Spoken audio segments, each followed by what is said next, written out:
Hello. If you are listening to this today, I'm going to guess that you've got something you really want to do or maybe need to do, but you're currently too scared to try it. And you're stuck in a bit of a loop going, oh, I'd like to do that thing, but oh, I don't know. And you're second guessing yourself.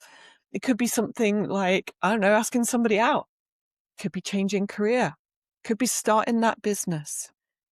It could be taking a big leap of faith for your team, for your company. Could be just moving to a different city. There are so many things that we go through in life that we think, God, I would love to change that. But we don't. We don't. We'll sit, we'll research, we'll think it to death, we'll talk about it to our friends for hours upon hours, and yet we don't do it. So today we're going to be talking about why it's so difficult to make changes, even if you know in your heart they're what you really should do or what you really want to do. Welcome to The Reset with me, Cat Burton. This is a show for anybody who looks fine on the outside, but on the inside, honestly, you're struggling. Maybe you're feeling stuck and scared of making that change you want to change. We're going to get through it together, one small step at a time. So let's get on with today's episode.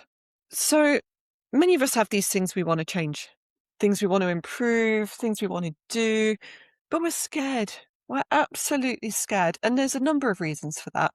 One of the big ones is sort of the boxes that either we put ourselves in, but also society, family, peer groups, your colleagues, your friends.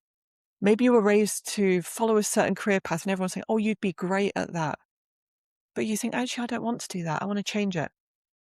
There's so many things that keep us stuck in little boxes. I'm sure as I'm saying this, there's probably boxes that you find yourself in. It could be your job title. Often we tie so much of our identity to that. It could be your relationship status. If you want to change those things, it involves changing a label, which involves people updating their perceptions of you. And that can be really, really difficult, especially if you're a people pleaser, especially if you have imposter syndrome, or if you're just burnt out, exhausted, tired, you know you need to make a change, but gosh, someone in that energy is really, really difficult, especially when it seems really scary.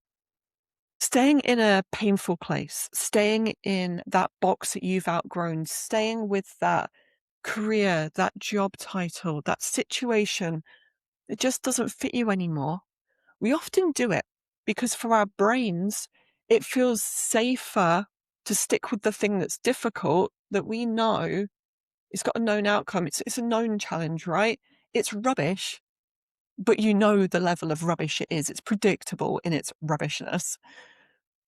Our brains prefer that over taking a risk because the risk is unknown. The reward is unknown. It is something that it can't really compute how it's going to go. It can't predict it. We can't predict how our futures are going to go. As much as we like to think we can plan and optimize and make everything perfect, you really do not know what life will throw at you. And so our brains are trying to keep us safe, keeping us in this world of known parameters, even if those parameters aren't actually working for us anymore. Could be a job, could be a relationship, could be a career, anything. There's that well-known phrase of better the devil you know, but often that's a fallacy. We need to find that courage to look that devil in the eye and be strong in our convictions. We know in our hearts that we're wanting to make this change for us. It feels like it's the right change for us. It's the right thing to do, even if it's momentarily scary, even if it momentarily sets us back. We know long term, it's putting us on the right path. And we can course correct as we go. We can tweak and refine and change things as we go.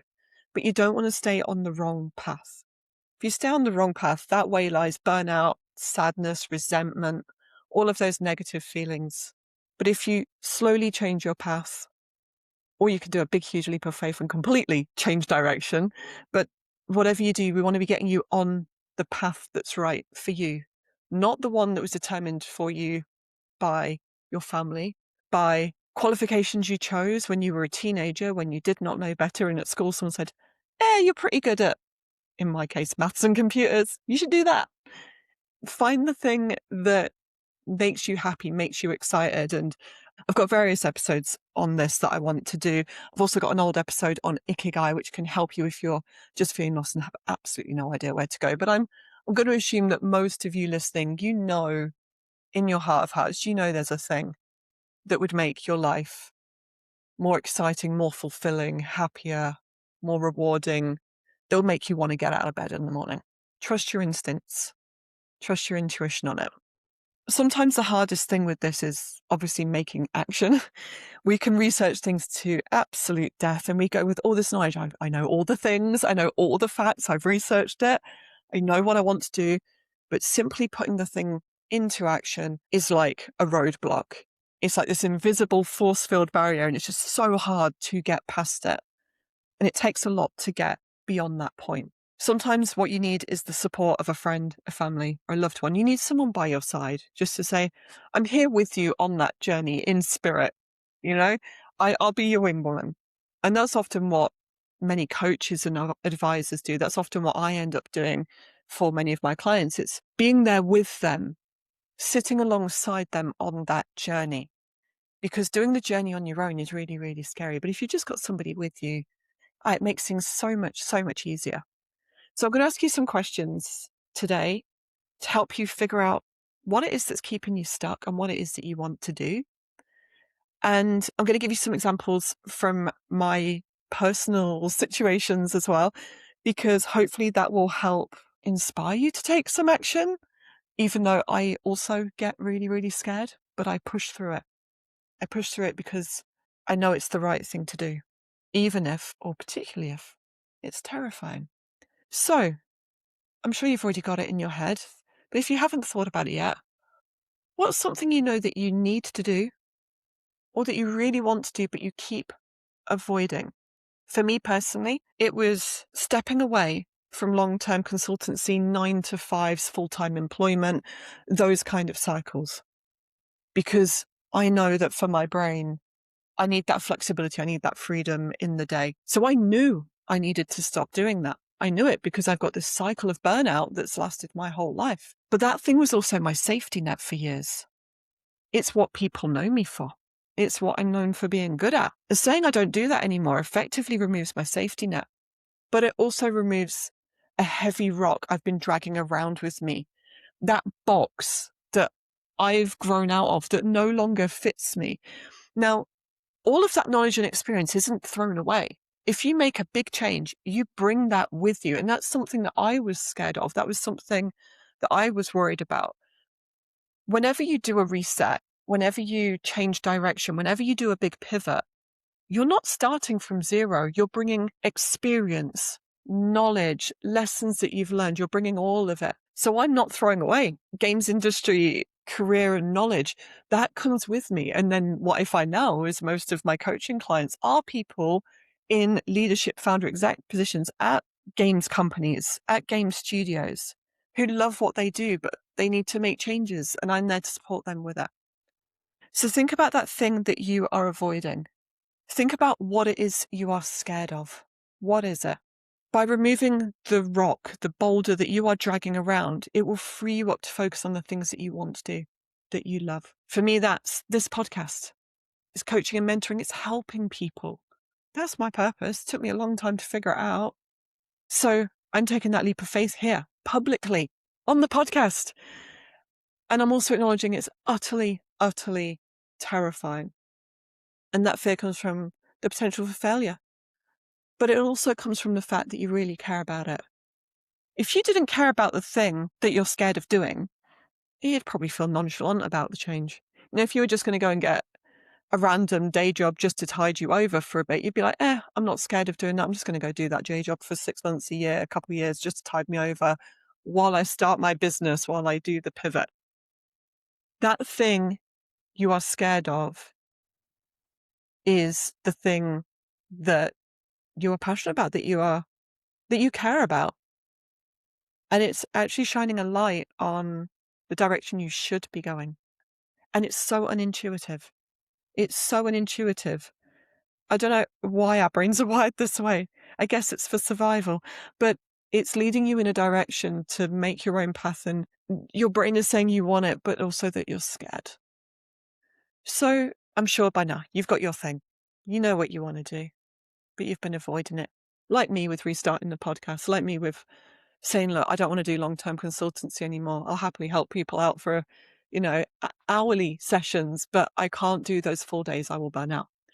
What is your thing that you need to do? And what is the story you're telling yourself about why you can't do it yet? So there could be some common traps. Maybe you think you're not ready yet. Maybe you need to do yet more research. If you're like me, you've probably researched it to death. I'm guessing you've done the research, you've listened to the podcast, you've read the books, you've studied it, you've made countless documents and business plans. You've probably got a very detailed notion, yet you still don't think you're ready.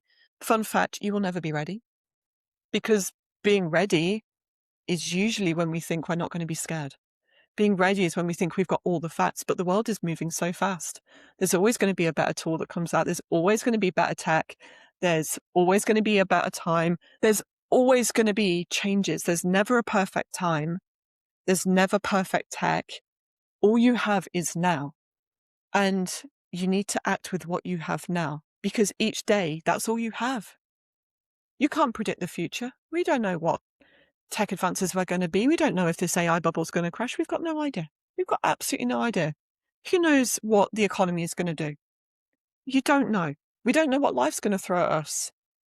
I've had serious medical issues that led me to being in hospital, having big operations. I talk about it on my blog. I just don't want to trigger anybody with it. You can find that on the story on my website. But basically, I've looked my mortality in the face, and it's really difficult when you have to go through that. But what it does do is it teaches you that you've only really got today. You've only really got a certain number of orbits of the sun, right? And we can't predict how long that is. So why wait? Why wait? If you're not happy, if you're stuck, be brave, be courageous, make that change. And stop telling yourself that you can't do it because you're not ready, that you need to do more research, that you need to listen to yet more podcasts, read more books. You've got the knowledge, you've got the information. What you're lacking is the courage to do the thing. You don't need to give it more time. You don't need to wait. I'll be right here alongside you. Look, I'm doing it myself.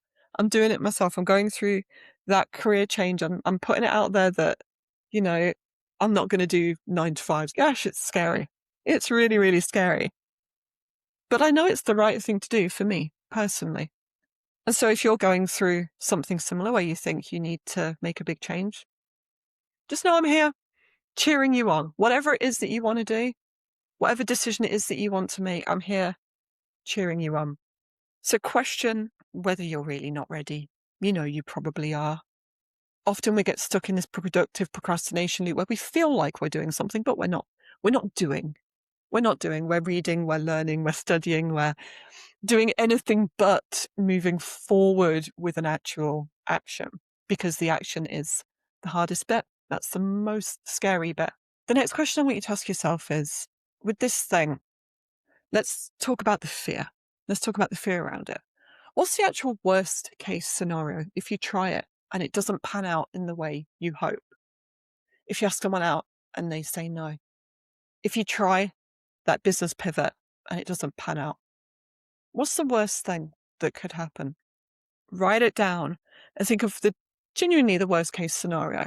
If it fails or if it doesn't get traction quickly enough, write it down and think about what you would do as your backup plan. Because once you know your backup plan, in most cases, not all, I know, but in most cases, it's probably not as bad as you think.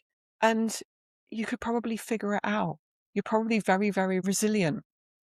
I would expect that if you're the kind of person that does all the planning and all the thinking and struggles to take the action because you're scared, you've got many, many backup plans. You know exactly what you could do. So think about that worst case scenario if it doesn't work out. The next question I want to ask you is, what's the cost of staying stuck? What's the cost of staying where you are? What does another year in the same place look like? In my case, it's burnout. It's not being able to do the things I love because I have no energy to do them. Another big cost of staying in the same place and not facing that fear is that sunk cost fallacy. We've all been there. The longer you stay in a situation, the harder it is to leave or change. How many of us have been in jobs or relationships or situations where we've known quite early on that red flag was there, that warning sign was there, we knew, but we ignored it. And then we got used to that discomfort and we stayed. And then another thing happened and you get used to that one and you stay. And you keep doing that until you hit a breaking point at some point and something happens and the whole thing implodes and you think, now with the power of hindsight, I should have seen that sooner and I should have acted in that first month, 3 months, 6 months and not left it potentially years. So what does another year of staying where you are now without facing that fear, without taking action, what does that look like? There will be some of you, perhaps, who've got this all figured out. You know exactly. I'm telling you this and you're sat there and you know exactly the thing. But there might be some of you who go, oh, that's all well and good, Cat, but I don't actually know why I feel so misaligned. I don't know what the thing is that I should be solving. The question I would ask for you there, if you're struggling with that, is what open loops do you have? And by open loops, I mean, what is the thing that's repeatedly going around in your head? It might not be whirring there 24/7, but what's the thing that you regularly talk to a friend, a colleague, a partner, family members? What is it that you talk to them about? For me, it's been, oh, I'd really like to bring back the podcast, but I'm a bit scared of putting myself out there. I want to do it without video, but oh God, everybody thinks you should have video these days. It's all of that. And the root of that was, I want to bring back the podcast, but I'm scared of the judgment of doing it in my way rather than the way algorithms and social media tell you should. Your open loops are the things that you dwell on, that you're thinking over, that might pop up a few times a day. It's rumination and they are exhausting. Open loops will drain you. They sap your life force. The constant thinking of what if, or should I do this, or should I not do that? We waste so much energy looping over the same things. We try and logic and reason our way around human problems and emotion, and often those things aren't logical. You can't often reason your way out of things. But we'll do it, we'll research it, we'll go and get all that knowledge that we can, but we still don't act. And we keep in that loop until we're 100% certain, but you will never be 100% certain on something, because life isn't black and white, it's fuzzy. There'll always be a certain element of doubt, a certain element of risk in most things you do. It's when you get to a point where you go, I think I know enough, that's when you take action. Or I think I've got it figured out. I'm not entirely 100%, but I'm pretty close. That's when you take action, because you refine it in the doing. You can't refine it before you've even started yet. For most of you, I'm sure there's at least one open loop. You've probably got multiple. I know I certainly have had multiple over the last few months.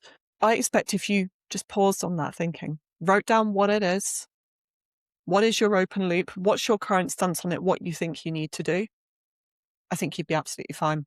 You just need to take action on it and you'll most likely be okay. But even if you fail, even if you receive a no, at least you know you've tried. We often regret the things we don't do more than things we do. You'd probably regret staying in that situation or mulling over the things and going, God, you know what? I wish I'd done that thing 5 years ago. I wish I'd done that. So save yourself future regret. Try the thing. And if it goes wrong, you can always try it a different way or pivot again. If someone says no, heck, at least you can close that loop and stop questioning things. That'll free up a lot of mental energy. And that's something I've learned, one of my key lessons for me in avoiding burnout. Take action, close those open loops. Try and find that courage. So after listening to all that, you've probably got it written down. You probably think about what's that one thing you would do today? If you knew you couldn't fail, what would it be? What's the thing at the top of your mind right now? And what's the smallest possible first step you can do to give you a little bit of confidence to then take the next step? And we do it step at a time. Tiny steps, build your confidence. Try it. Be brave. So that's your action for this week. If you've been avoiding something you just want to do, if you've been ruminating, if you're stuck in that open loop, note it down. Or if there's multiples, note them all down. Pick one of them And what's the tiniest little step you can do in a positive direction for it? Not knowledge, not learning more about it. We don't need to study. We don't need to research further. What's a little step in the right direction you can do? What is it? What's that one thing? That's your action for this week. Give it a go. Give it a go. Be brave. I have faith in you. It will all be okay. And do you know what? If the worst happens, at least you can say you've tried. All right. If this episode has helped you, please do me a huge favor. If you can give me a follow, a subscribe, or even a quick thumbs up, it really lets me know that, yeah, I'm helping. I'm on the right track and that this content is useful. And if you have any specific questions or topics you'd like me to cover in future episodes, please head over to gothboss.co.uk/podcast and send me a message. I'd really love to hear from you. I'm going to prioritize the things that I hear from the listeners of the podcast, my coaching clients. So if you really want me to talk about something, send it over because I guarantee I'll be able to prioritize it quickly at the start of this podcast journey. And finally, just a quick reminder, as always, I am not a licensed therapist. I'm not a doctor, accountant, lawyer, anything like that. I'm just offering insights from my own personal experience as a recovering people pleaser, as someone who's worked really, really hard, who's had many burnouts and somehow survived. I've hit that top of that career ladder, got the fancy job titles, got the fancy salary, and yet still wasn't content, still wasn't happy, was chasing the wrong thing. If any of that resonates with you, please join me on this journey. I look forward to us both making progress on facing our fears and taking action. Thank you very much for joining me. I'll see you next time. Bye.